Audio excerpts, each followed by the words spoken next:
回进，缠绕。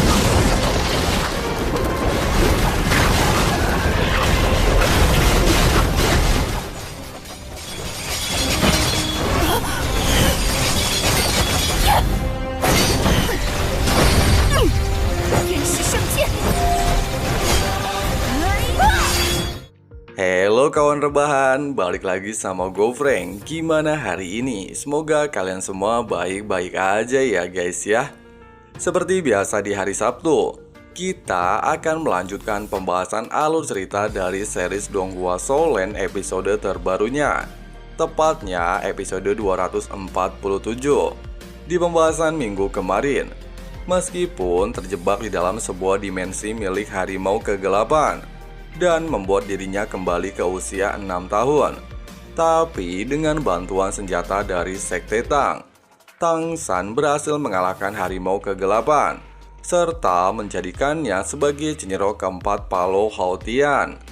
Tidak lama, Tang San juga berhasil membunuh laba-laba berwajah manusia dengan 50.000 tahun kultivasi.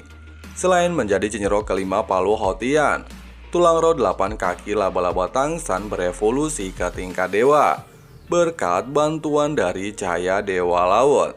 Singkatnya, Tang San bergegas melanjutkan perjalanan dan bertujuan untuk menuju Danau Tenang tempat tinggal Daming dan Erming. Lalu gimana sih kira-kira kelanjutan alur cerita di episode terbaru ini? Sebelum itu jangan lupa subscribe. Nyalain juga tombol notifikasinya biar kalian gak ketinggalan updatean video-video terbarunya. Cari posisi rebahan yang paling nyaman, siapkan kopi kalian, and enjoy your time. Tidak lama, Tang San tiba di Danau Tenang tempat tinggal almarhum Daming dan Erming. Tempat itu terlihat sangat indah, tidak jauh berbeda dari sebelumnya. Binatang tingkat rendah juga terlihat hidup dengan tenang di lokasi tersebut, tanpa gangguan dari binatang tingkat tinggi. Sekali lagi berada di tempat ini, Tang San kembali mengingat momen perjuangan Daming dan Erming sebelum kematian mereka. Kalian pasti ingat, saat itu baik Daming dan Erming diburu oleh Bibi Dong dan 7 tetua istana Wuhun untuk dijadikan Chenro ke-8 dan ke-9 Bibi Dong.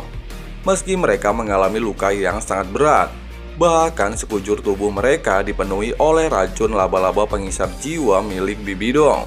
Tapi baik Daming dan Erming tidak menyerah begitu saja, berjuang sampai akhir dan menolak untuk mati di tangan Bibi Dong. 这绝不会放弃你！我快撑不住了，别管我，自己跑吧。 Tidak lupa, Tang San juga mendatangi lokasi tempat pengorbanan Daming dan Erming. Dikarenakan kondisi mereka saat itu sudah tidak memungkinkan untuk bertahan hidup lebih lama. Mereka berdua memutuskan untuk mengorbankan diri demi membantu Tang San mencapai tingkat Feng Hao Dolo. Sehingga Tang San memiliki harapan untuk membangkitkan Xiao Wu. Hal itu adalah keinginan Daming dan Erming sebelum kematian. Alhasil berkat cincin roh serta tulang roh pemberian Daming dan Erming, Tang San berhasil menerobos tingkat 91 serta berhasil memenuhi keinginannya dan keinginan mereka untuk membangkitkan Xiao Wu di lembah Yinyang.唐三，祝你们幸福，好好爱小五，希望你能够兑现诺言。 复活小五姐。 Di danau ini juga, Xiao Wu tumbuh dewasa berkat jasa Daming dan Erming yang selalu menjaganya. Tanpa mereka berdua, tidak akan ada Xiao Wu di hari ini.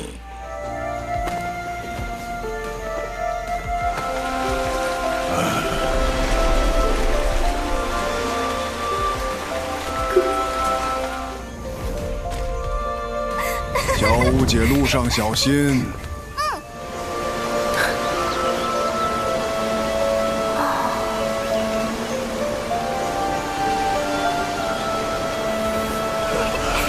这片他们曾经生活过的地方。 Di sisi lain, Meski terjebak dalam dimensi kematian Bibi Dong, Xian Rensu terlihat tidak ingin menyerah begitu saja. Bahkan dia berhasil membangkitkan barrier surgawi Dewi Malaikat untuk melindungi tubuhnya dari serangan Bibi Dong. Selain memberikannya perlindungan, aura Dewi Malaikat memberikannya kemampuan regenerasi tubuh, sehingga semua serangan yang dilepaskan Bibi Dong tidak sedikit pun melukai tubuhnya.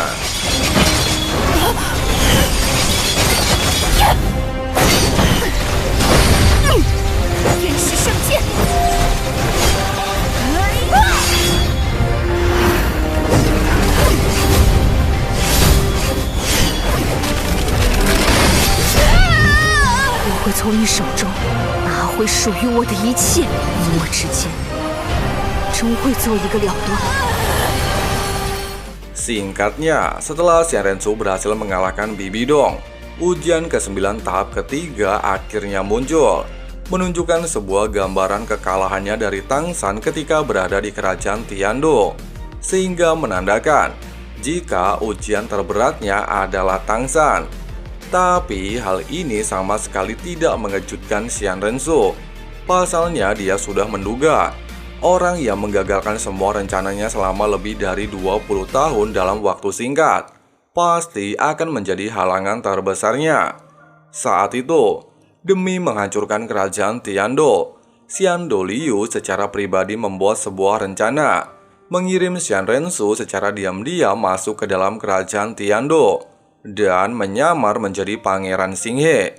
Dengan menggunakan teknik tulang roh penyamaran, Xian Rensu sukses melakukan tugasnya, serta berhasil menyingkirkan Pangeran Xinghe, sehingga kehadirannya tidak diketahui oleh anggota kerajaan. Dengan usaha yang sangat baik, Xian Rensu mulai dipercaya oleh Kaisar Xiuye, hingga membuatnya dinobatkan sebagai putra mahkota kerajaan Tiando. Rencananya untuk menyingkirkan para pangeran kerajaan juga berjalan baik, hanya menyisakan Xiu Beng sebagai tameng. Pasalnya, Xiu Beng adalah seorang pangeran yang sangat tergantung kepadanya di masa lalu, dan diam-diam mulai menjalankan rencana untuk menyingkirkan Kaisar Xiuye, sehingga bisa membuatnya menjadi kaisar kerajaan Tiando. Tapi sayang, semua rencana yang dia susun selama lebih dari 20 tahun hancur dengan sangat singkat karena kemunculan Tang San. Oleh sebab itu, untuk menyelesaikan ujian ketiganya, Xian Rensu secara nekat menggunakan kemampuan indera penglihatan Dewi Malaikat untuk mencari keberadaan Tang San saat ini. 你在寥寥数日之间，我不甘心。20年计划就这样付之东流，你是我心中的第3道障碍，唐三。等我们一切准备完毕，三哥应该也就会回来找我们了。不知道小三此行会遇到什么危险。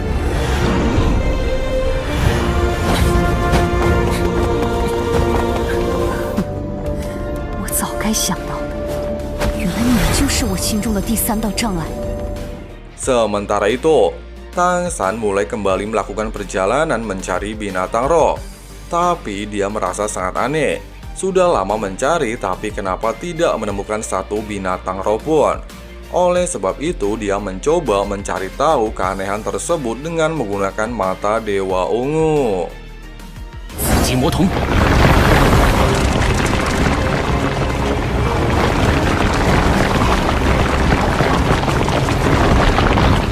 怎么会如此慌张的逃窜？这些疾风魔狼在森林中也算是强大的存在。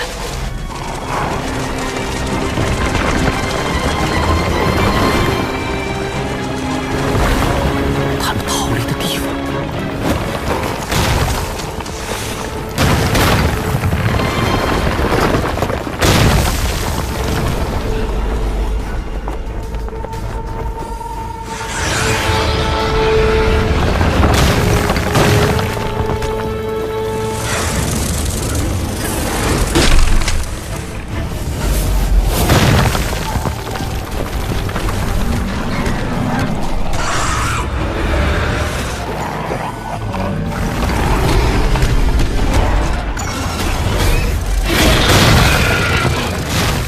Ternyata para binatang roh sedang dijebak oleh 3 binatang roh semut raksasa untuk dijadikan santapan mereka.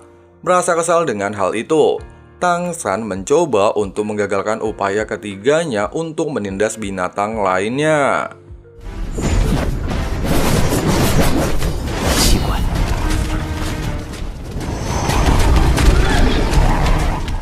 Di sini Tang San juga sangat terkejut. Kenapa 3 ekor semut ini bisa berkuasa di hutan? Pasalnya, menurut informasi yang diberikan Master, binatang roh semut terlahir tidak memiliki teknik roh. Di hutan manapun, mereka akan selalu menjadi makanan binatang lainnya. Meski memiliki teknik pertahanan, tapi hal itu ada batasannya. Hanya memiliki keunggulan pada serangan kelompok. Tang San menduga ketiga ekor semut jantan di hadapannya pasti telah menelan ratu semut dan mengkhianati ras mereka, sehingga bisa berkultivasi ke tingkat ini, yang kemungkinan mereka bertiga telah mendekati kultivasi 100.000 tahun.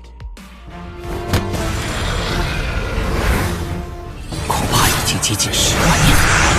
蓝银领域之森罗万象，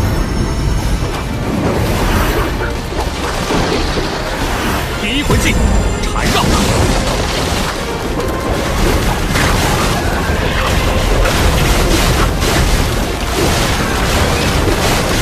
不可能感应得到我的蓝银皇，竟然不动。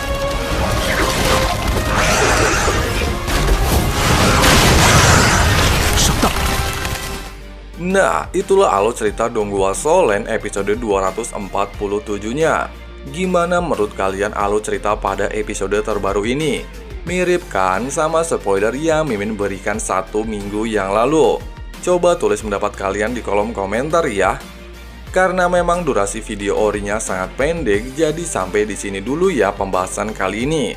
Nanti kita lanjutkan di spoiler episode 248.